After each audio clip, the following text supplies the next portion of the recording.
وَلَقَدْ يَسَّرْنَا الْقُرْآنَ لِلذِّكْرِ فَهَلْ مِن مُّدَّكِرٍ نحمدہ ونصلی علی رسولہ الکریم اما بعد اعوذ باللہ من الشیطان الرجیم بسم اللہ الرحمن الرحیم الذین آمنوا وعملوا الصالحات طوبی لہم وحسن مآب۔ بے شک وہ لوگ جو ایمان لائے اور انہوں نے ایمان کے تقاضے کے مطابق جو ایمان ہم سے چاہتا ہے نیک اور صالح اعمال کیے، ان کے لیے توبہ ہے اور بہت بہترین ٹھکانہ۔ رب اشرح لی صدری ویسر لی امری واحلل عقدۃ من لسانی یفقہوا قولی۔ توبہ کیا ہے؟ توبہ کے بہت سارے معنی کیے گئے، مفسرین نے اس کے بہت سارے معنی بیان کیے ہیں۔ خوشخبری، دائمی خوشی، جنت کی نعمتیں وغیرہ وغیرہ، یعنی آخرت میں ایمان والوں کو اللہ اکبر ایک بہترین ٹھکانہ ملنا ہے، ایسی جنت جس کے نیچے نہریں بہتی ہوں گی۔ صرف زبانی ایمان اس کے لیے کافی نہیں ہے، بلکہ عمل صالح کی شرط ساتھ رکھی گئی، اور یہ ہر جگہ آتی ہے۔ سورہ والعصر پڑھ لیں، امام شافعی کہتے ہیں کہ اللہ ایک یہی صورت اتار دیتے تو سمجھنے والوں کے لیے کافی ہوئی تھی۔ والعصر، اللہ قسم کھا رہے ہیں کہ زمانے کی قسم، ان الانسان لفی خسر، تمام انسان جو دنیا میں آ رہے ہیں سب خسارے میں ہیں، الا الذین آمنوا وعملوا الصالحات وتواصوا بالحق وتواصوا بالصبر۔ یہ چار کام کرنے ہیں ایمان نے، سب سے پہلے ایمان، پھر اس کے تقاضے کے مطابق اعمال صالح، پھر اسی کے جو دو جز ہیں وتواصوا بالحق وتواصوا بالصبر، کہ صبر اور یہ اعمال صالح میں سے ہیں، حق کی بات کرنی ہے۔ ہم ایک ایسی کشتی میں سوار ہیں، یقین جانیں، اگر اس صورت کو جس کے بارے میں امام شافعی نے کہا کہ اگر سمجھ لیا جائے تو کافی ہو جائے، جس نے ڈوبنا ہے۔ اب اس کے چار ٹول ہیں، چار قسم کے لوگ بچیں گے، جیسا ہوتا ہے نا کشتی میں، وہ بچیں گے جن کو تیراکی آتی ہے، جن کے پاس جیکٹ ہوگی، جو اس طرح کریں گے، جو سانس روک سکتے ہیں، جو بھی۔ اس میں چار ٹول ہیں جو اللہ نے ہمیں بیان کیے ہیں ہمارے لیے۔ ایک ایمان، پھر ایمان کے تقاضوں کے مطابق عمل صالح، پھر آپس میں حق بات کی تلقین اور صبر کی تاکید، یعنی یہ جمع رہنا ہے جو جیسے بھی حالات ہوں۔ بہرحال ایمان دل کی خوشنودی کا نام ہے، دل کی رضا، دل سے نکلے ایمان۔ جب ایمان دل میں جہاں گزی ہوگا تو یقین جانیں تب عمل صالح خود بخود نکلنا شروع ہو جائیں گے۔ اصل ایمان تبھی ہے ہمارا۔ کامیابی دنیاوی آسائش نہیں ہوگی، دنیاوی آسائش جس کو مل جائے، جو مل جائے، وہ تو اللہ کی دین ہے، لیکن اصل کامیابی کس کو سمجھیں گے؟ وہ آخرت کو سمجھیں گے۔ نبی صلی اللہ علیہ وسلم نے فرمایا جنت میں ایک درخت ہے جس کا نام توبہ ہے، یہ بھی حدیث آتی ہے، اور اس کا سایہ 100 سال تک چلنے والے سوار بھی طے نہیں کر سکتا، یعنی 100 سال تک کوئی چلے نا سواری پر ہو تب بھی نہیں طے کر سکتا، اتنا بڑا درخت ہے، اللہ عالم۔ ترمذی شریف کی حدیث ہے۔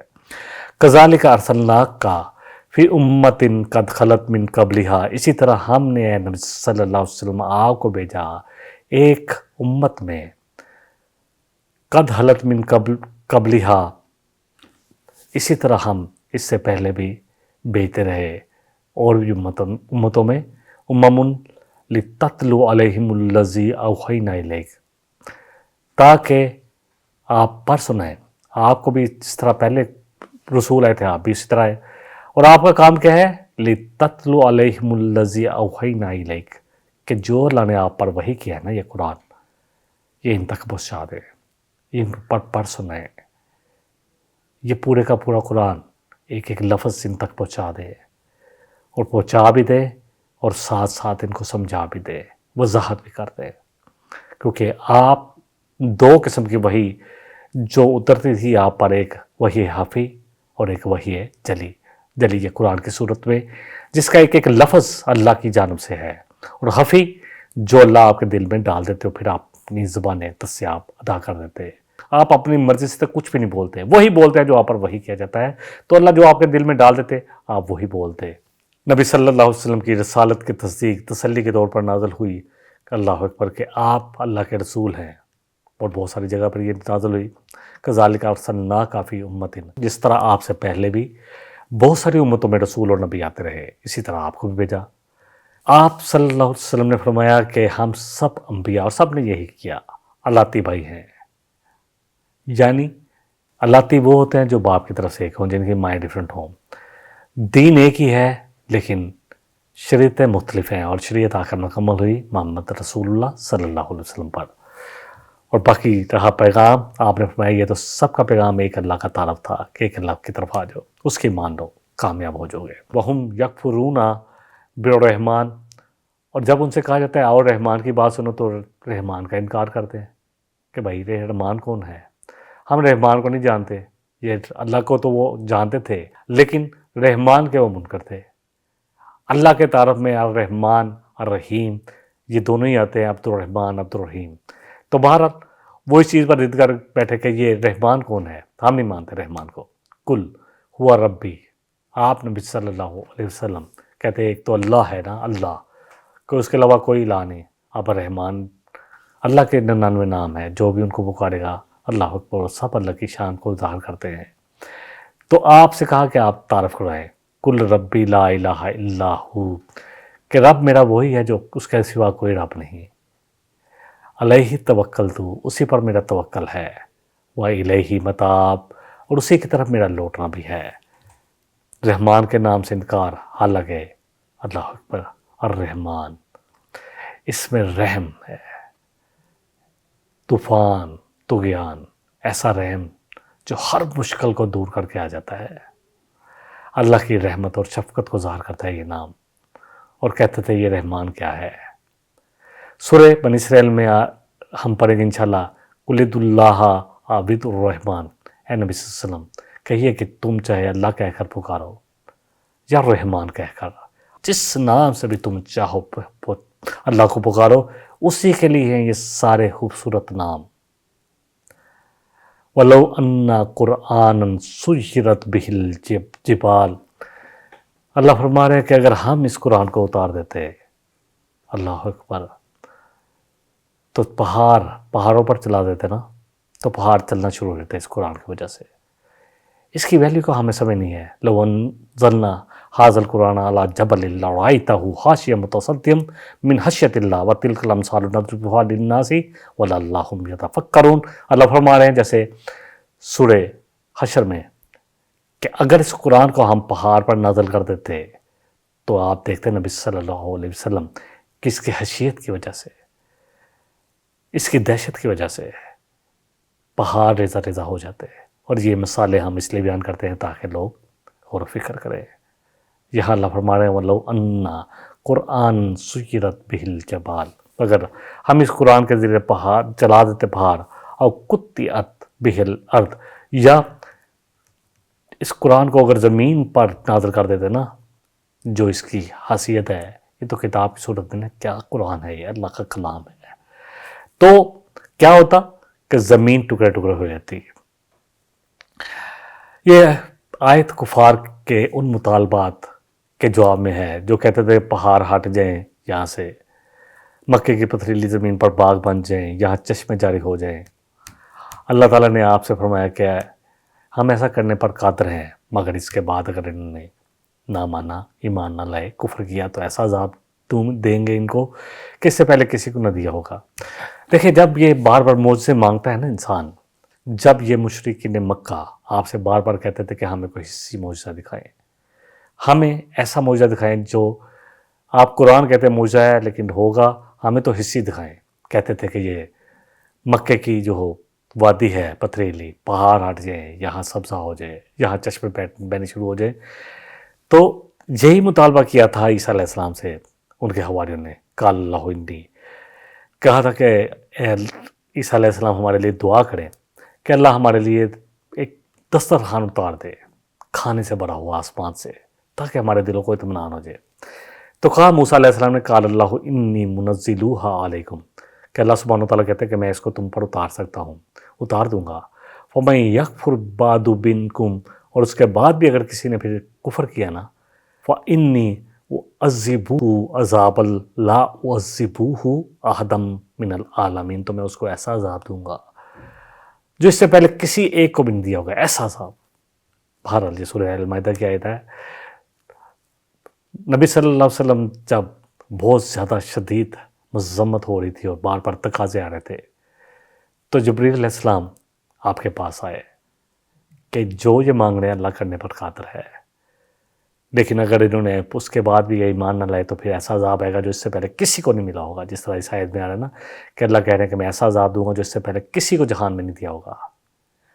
یا پھر یہ ہے کہ آپ کے لیے اسپیشل، آپ کی امت کے لیے توبہ کا دروازہ کھلا رہے گا. جب بھی کوئی کتنا مرضی گناہ گار ہو، ایک دفعہ توبہ کہہ کے آ جاؤ، پھر سچے دل سے توبہ کر لے اور پھر نیک صالح عمل کرے تو اس کے اللہ گناہوں کو بھی نیکیوں میں بدل دیں گے انشاءاللہ. سورہ فرقان میں اس پر مزید بات کریں گے.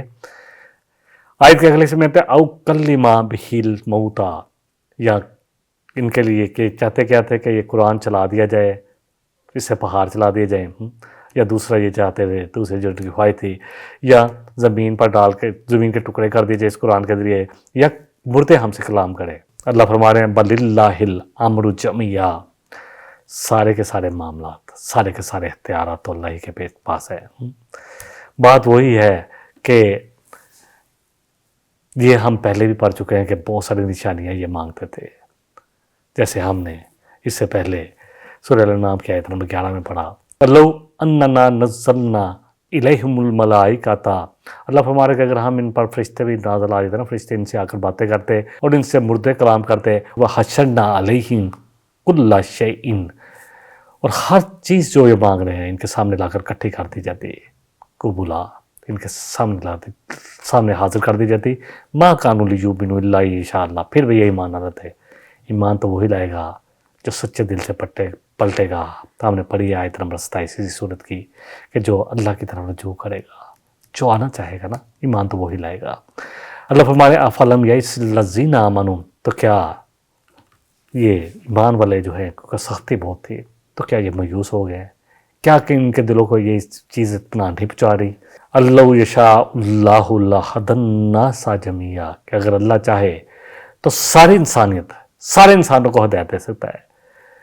اللہ چاہے نا تو اللہ نے تو یہ امتحان رکھا ہے، ورنہ اللہ جس کے حکم سے فرشتے اتنے ہیں کہ نبی صلی اللہ علیہ وسلم فرمایا کہ جس طرح یہاں پر بیت اللہ ہے، اوپر بیت المعمور ہے، 70,000 فرشتے ایک دفعہ وہاں طواف کرتے ہیں اور قیامت تک ان کی دوبارہ باری نہیں آنی.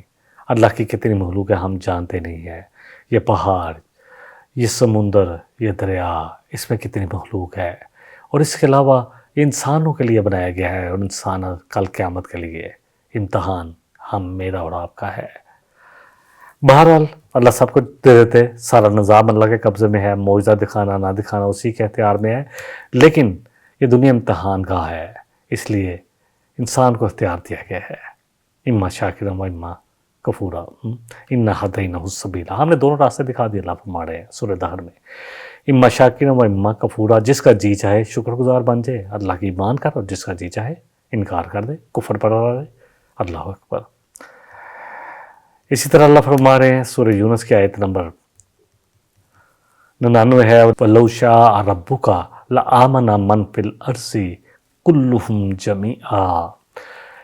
اے نبی صلی اللہ علیہ وسلم، اگر آپ کا رب چاہتا نا ہر ایک جو زمین پر موجود انسان ہے سب لے آتے ایمان. أَفَأَنْتَ تُكْرِهُ النَّاسَ حَتَّى يَكُونُوا مُؤْمِنِينَ، تو کیا آپ زبردستی لوگوں کو ایمان کی طرف لے کر آنا چاہتے ہیں؟ اللہ کی منشا نہیں ہے.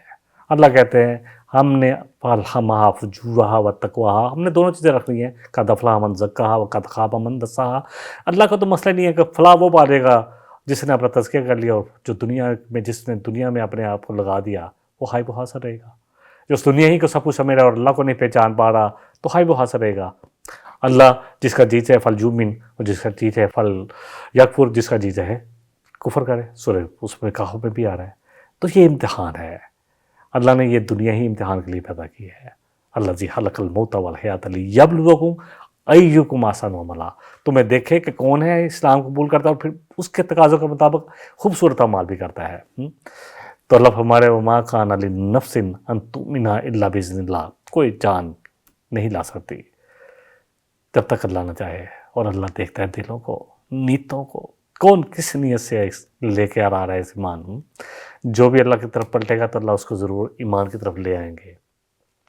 ولا یزالو اور ہمیشہ رہے گی الذین کفروا کافروں کے لیے تصیبہم بما صنعوا قارعۃ ہمیشہ رہے گی یہ کافروں کے لیے کہ کہیں ان کو کھٹکا ہمیشہ لگا رہے گا کہ پہنچ جائے ان کو کوئی عذاب بما صنعوا قارعۃ جو انہوں نے کمائی کی ہوئی ہے، جو انہوں نے اپنے پیر چمکائے ہوئے ہیں، جس طرح کے انہوں نے دین بنایا ہوا ہے، ان کو کھٹکا تو رہتا ہے، بے چینی تو ہے، ان کو چبن بھی ہے۔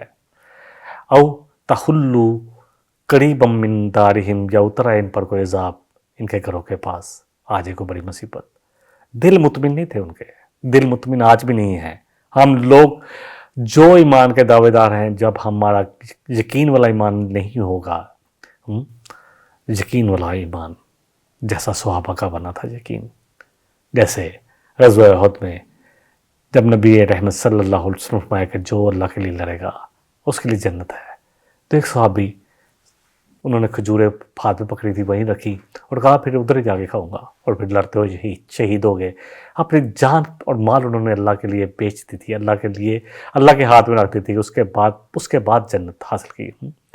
جیسے ہم نے سورۃ توبہ میں پڑھا ہے کہ لگاؤ اپنی جان اور مال، سودا کرو اللہ سے جان اور مال کا، اس کے بدلے میں تمہارے لیے جنتیں ہیں۔ بہرحال اللہ کرے گے ہمارے بھی ایسے ایمان بنے۔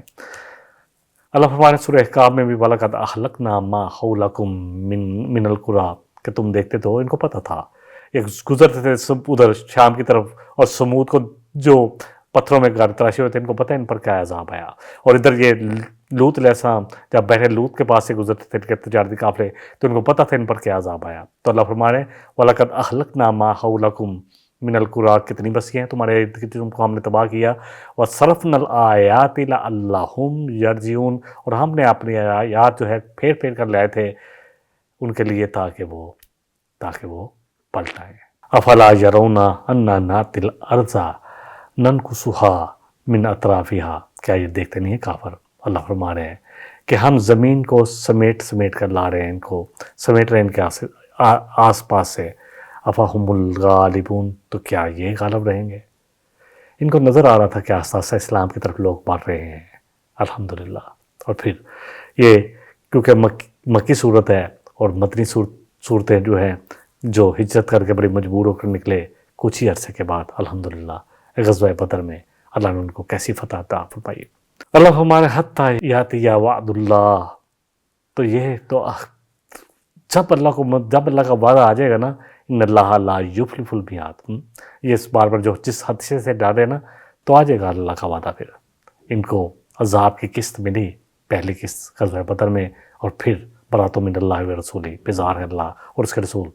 پھر ان کو 4 مہینے کی مہلت دی گئی، یہاں پر اسلام قبول کر رہنا تو رہو، ورنہ یہاں جہاز سے نکل جاؤ، سرزمین عرب سے نکل جاؤ۔ اگلی آیت لے لیتے ہیں، اللہ فرمانے آیت نمبر 32 میں وَلَقَدْ اسْتُهْزِئَ بِرُسُلٍ مِّن قَبْلِكَ بے شک آپ سے پہلے بھی ہے اللہ کے رسول صلی اللہ علیہ وسلم، ہمارے رسولوں کا اسی طرح مذاق اڑایا گیا، رسولوں کا اسی طرح مذاق اڑایا گیا۔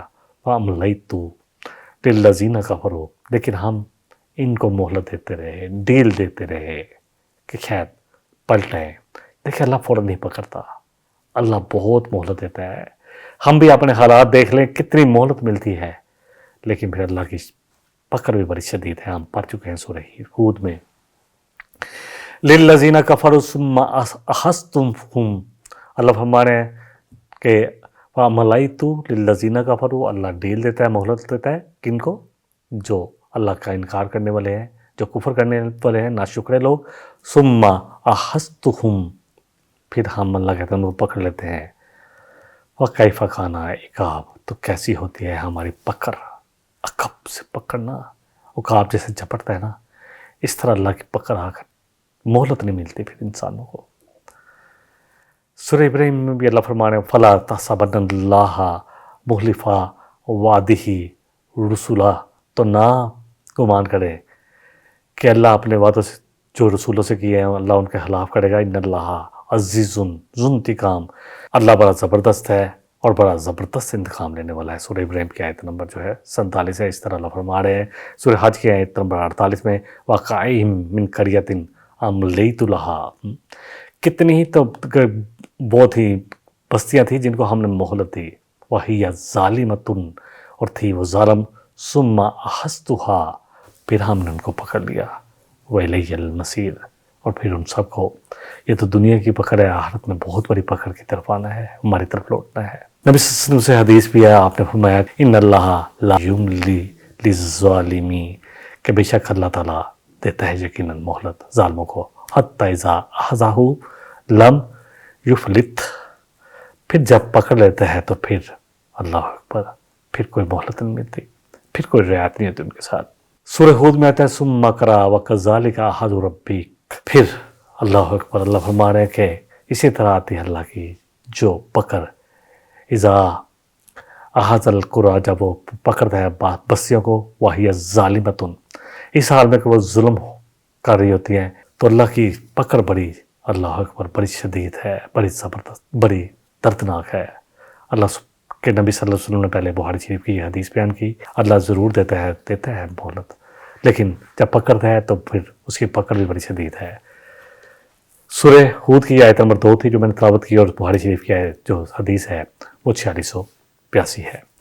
افمن ہوا قائم علی کل نفس، کیا وہ جس کے ہاتھ میں ہے ہماری جانیں، جو ہر نفس کو جو وہ کر ہے، اللہ کو معلوم ہے، جو ہر نفس کو جانتا ہے، اور جو اس کی حرکات ہیں، ایک لمحے کے لیے بھی ہم اللہ کی نظر سے اوجھل نہیں ہیں۔ بما کسبت، افمن ہوا قائم علی کل نفس بما کسبت، بلا کیا وہ جو ہر نفس پر قائم ہے، ہر جان پر، اور اس کی جو کمائی ہے اس کو دیکھ رہا ہے۔ اللہ ہر جگہ ہمارے ساتھ ہے، یقین جانے، اپنی شان کے مطابق، اپنی آن کے مطابق، اپنے علم کے ساتھ۔ اللہ اکبر، وَهُوَ مَعَكُمْ أَيْنَمَا كُنْتُمْ، جیسے کہ سورہ حدید میں آتا ہے کہ جہاں بھی تم ہوتے ہو اس سے وہ تمہارے ساتھ ہی ہوتا ہے، اس کا علم تمہیں دیکھ رہا ہوتا ہے، اس کے فرشتے تمہاری ایک ایک حرکت کو نوٹ کر رہے ہوتے ہیں۔ وَاللَّهُ بِمَا تَعْمَلُونَ بَصِيرٌ، اور جو تم عمل کرتے ہو اللہ خوب جاننے والا ہے۔ خائنات العیون، وہ تو تمہاری آنکھوں کی پتیوں کی حرکت جو ہے ان کو بھی دیکھتا ہے، اور جو تمہارے دلوں میں خیالات پیدا ہوتے ہیں نا ان کو بھی جانتا ہے۔ سورہ مومن میں یہ آیت آتی ہے، وَجَعَلُوا لِلَّهِ شُرَكَاءَ، وہ اللہ کے لیے شریک بناتے ہیں، قُلْ سَمُّوهُمْ، تو کہیے کہ بتاؤ تو صحیح ان کے نام جو اللہ کے شریک ہیں، ہم تو نبئونہ، کہ کیا یہ نام جو تم نے رکھے یہ اللہ نے کہے ہیں یا خود ہی رکھ لیے ہیں؟ اللہ اکبر، یا تم بتاتے ہو اس کو، اللہ کو، بما لا یعلم فی الارض، جو زمین میں معلوم نہیں، وہ ایسی باتیں کرتے ہو۔ ہم بالظاہر من القول، یا پھر تم اپنے باتوں سے یہ ظاہر کرتے ہو۔ انہوں نے کچھ نام رکھے تھے، قرآن بڑا بڑا ہے اس بات کو سمجھانے کے لیے مجھے اور آپ کو۔ اللہ ہمارے ان ہی الا اسماء سمیتموہا، یہ تو کچھ نام ہے جو تم نے خود رکھ لیے ہیں، انتم و آباؤکم، یا تم نے یا تم سے پہلے تمہارے باپ دادا نے رکھ لیے تھے۔ مان انزل اللہ بہا من سلطان، اللہ نے کوئی دلیل نہیں اتاری کہ اللہ کے علاوہ بھی کوئی مشکل کشا ہے، اللہ کے علاوہ بھی کوئی حاجت پوری کر سکتا ہے، اللہ کے علاوہ بھی کسی کے پاس خزانے ہیں، اللہ کے علاوہ بھی کوئی عطا کر سکتا ہے، اللہ کے علاوہ بھی کسی کو کوئی خیر مل سکتی ہے، کوئی اولاد دے سکتا ہے، کوئی رزق دے سکتا ہے۔ اللہ نے تو کوئی ایسی دلیل نہیں اتاری۔ ان یتبعون الا الظن، اللہ فرما رہے یہ تو صرف اپنے ظن کی پیروی کر رہے ہیں، وما تہوی الانفس، یا ان کے دلوں میں جو خواہشات ہیں ان کی پیروی کر رہے ہیں۔ وَلَقَدْ جَاءَهُم مِّن رَبِّهُمُ الْهُدَىٰ، جبکہ ان کے پاس آ چکی ہے آپ ان کے رب کی طرف سے الہدا، والذی، وہ ذات جس نے بھیجا اپنے نبی کو، ارسل رسولہ بالہدا، الہدا دے کر، تو الہدا ہمارے سامنے ہے۔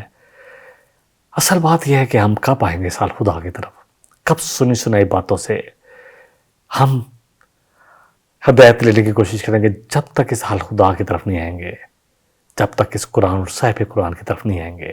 اور پیاری زندگی دیکھنی پڑے گی ہمیں اپنے صحابہ کی، اور اسپیشلی اشرا مبشرہ کہ کیسے زندگی گزار کے گئے، کیسے انہوں نے عمل کر کے دکھایا۔ بہرحال جو آیت پڑھی گئی تھی وہ سورہ نجم کی آیت نمبر 23 تھی۔ اللہ فرما رہے ہیں بل زین للذین کفروا مکرہم وصدوا عن السبیل، بلکہ مزین ہوگی کافروں کے لیے۔ کیا مزین ہوگی؟ اللہ اکبر، جو انہوں نے سوچا تھا نا، جو ان کی سوچیں ہیں، مکرہم، ان کے مکر، ان کی تدبیریں، ان کی سوچیں، ان کے خیالات، ان کے اپنے جو ظن و گمان ہے، سب کچھ ان کے لیے سجا دیا جاتا پھر کہ جاؤ، پھر جاؤ، اگر تمہیں یہی بھروسہ ہے کہ فلاں خبر والا دے گا تو پھر جاؤ لے لو اس سے جا کر، لے لو۔ وَصُدُّوا عَنِ السَّبِيلِ، اور وہ وَمَن يُضْلِلِ اللَّهُ فَمَا لَهُ مِنْ هَادٍ، اور پھر جس کو اللہ ہی گمراہ کر دے، اور اللہ بھی اس کو گمراہ کرتا ہے جو کہ سب کچھ جاننے کے بعد، پہچاننے کے بعد پھر بھی ہدایت کی طرف نہیں آتا۔ قرآن کھلا ہے، پڑھا بھی جائے اس کے سامنے، پھر بھی نہیں مانتے۔ قرآن پڑھتے بھی ہیں، ترجمے بھی کر بعض جو ہے لوگ پڑھتے ہیں، لیکن ایسا یقین بن گیا ہوتا ہے۔ بڑے مسائل ہیں، بہت مسائل ہم نے پڑھا تھا سورہ یوسف میں کہ بہت سارے لوگ ایمان لاتے ہیں لیکن ساتھ شرک بھی کرتے ہیں۔ اللہ سورہ نمل میں فرما رہے ہیں ان الذین لا یؤمنون بالآخرۃ زین لہم اعمالہم، جو آخرت کا یقین نہیں رکھتے ان کے لیے دنیا میں ان کے ساری باتیں سجا دی جاتی ہیں۔ وہ سمجھتے ہیں کہ ہم جو کریں بڑا زبردست کر رہے ہیں، یہ دقیانوس لوگ ہیں، یہ پتہ نہیں کون سی پرانی 14.5 سال باتیں کر رہے ہیں۔ اب دنیا بدل چکی ہے، اب دنیا بالکل ڈیفرنٹ ہو چکی ہے، یہ پتہ نہیں کون سی باتیں کر رہے ہیں۔ اللہ اکبر۔ فہم یامہون، اور پھر وہ اندھوں کی طرح دنیا ہی میں پڑھتے چلے جاتے ہیں، اسی کی ترقیاں کرتے چلے جاتے ہیں۔ اسی طرح سورہ نمل کی آیت نمبر 4 اس طرح اللہ فرما رہے ہیں سورہ فاطر کی آیت نمبر 8 میں افمن زین لہ سوء اعمالہ، کیا بلا وہ جس کے برے اعمال اس کے لیے سجا دیے جائیں، فرآہ حسنا، پس وہ دیکھتا ہو اس کو وہ بڑے بھلے نظر آتے ہوں۔ فإن اللہ یضل من یشاء، تو اللہ جس کو چاہے بھٹکا دے، ویہدی من یشاء، اور جس کو چاہے ہدایت دے۔ اور ہم نے پڑھ لیا آیت نمبر 27 میں کہ جو اللہ کی طرف رجوع کرے گا، جو سچے دل سے آئے گا اللہ کے رسول اور اس قرآن کی طرف، اللہ اکبر، تو ہدایت دے گا اللہ۔ فلا تذہب نفسک علیہم حسرات، تو آپ سے کہا جا رہا تھا کہ آپ اپنے دلوں کو اے نبی صلی اللہ علیہ وسلم نہ حسرت پیدا کریں، اتنی نہ اتنا دکھ ہو آپ کے دل میں۔ ان اللہ علیم بما یصنعون، یہ کیا کیا باتیں بناتے ہیں، کیا کیا پرتانے کستے ہیں، اللہ کو سب پتہ ہے۔ آیت کے آخری سے میں آ رہا ہے لہم عذاب فی الحیات الدنیا، ان کے لیے دنیا میں بھی عذاب ہے، ولعذاب الآخرۃ اشق، اللہ اکبر، اور آخرت کا عذاب تو بہت شدید ہے۔ وما لہم من اللہ من واق، اللہ کے علاوہ ان کو کہیں جائے پناہ نہیں ملنی، کوئی اور بچانے والا نہیں ہے۔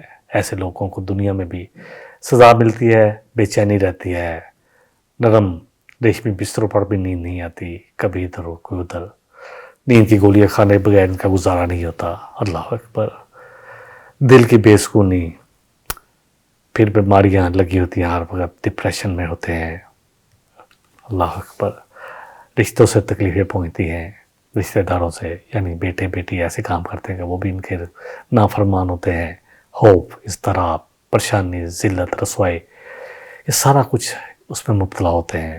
بہرحال دنیا کا عذاب عارضی ہے، خوف یہ کہ چلے جائیں گے، سارا کچھ ادھر چھوڑ جائیں گے، اضطراب، پریشانی یہ کہ دولت اوٹ پر آ لیں، اللہ اکبر۔ بہرحال دنیا کا عذاب تو عارضی ہے، مگر آخرت کا عذاب اللہ اکبر بہت شدید ہے اور دائمی ہے، اس میں نہ کوئی کمی ہوگی، نہ وقفہ ہوگا قیامت کے دن، نہ مال کام آئے گا، نہ اولاد، نہ کوئی سفارشی، اور کوئی سفارش بغیر اللہ کے اذن کے وہ بھی کام نہیں آئے گی۔ نبی صلی اللہ علیہ وسلم نے فرمایا آخرت کی آگ دنیا کے مقابلے میں 69 گنا زیادہ ہے۔ بہرحال اللہ تعالیٰ مجھے اور آپ کو، کیونکہ یہ بات اللہ کرے کہ ہماری سمجھ میں ہے، جب تک یہ بات سمجھ نہیں آئے گی، جب تک یہ ہمیں سمجھ نہیں آئے گی تو ہمارے لیے اللہ اکبر دین پر آنا بڑا مشکل ہو جائے گا۔ جب تک کہ دل میں یقین نہ ہو کہ یہ دنیا جو ہے یہ تو اصل نہیں ہے، اصل تو آخرت ہے، یہ تو دنیا امتحان کا ہے، اصل زندگی تو آخرت کی زندگی ہے، تب تک بات سمجھ نہیں آئے گی۔ مومن جو ہوتا ہے نا اس کے لیے دنیا تو قید خانہ ہے، اور کافر کے لیے دنیا جو ہے سب کچھ ہوتی ہے۔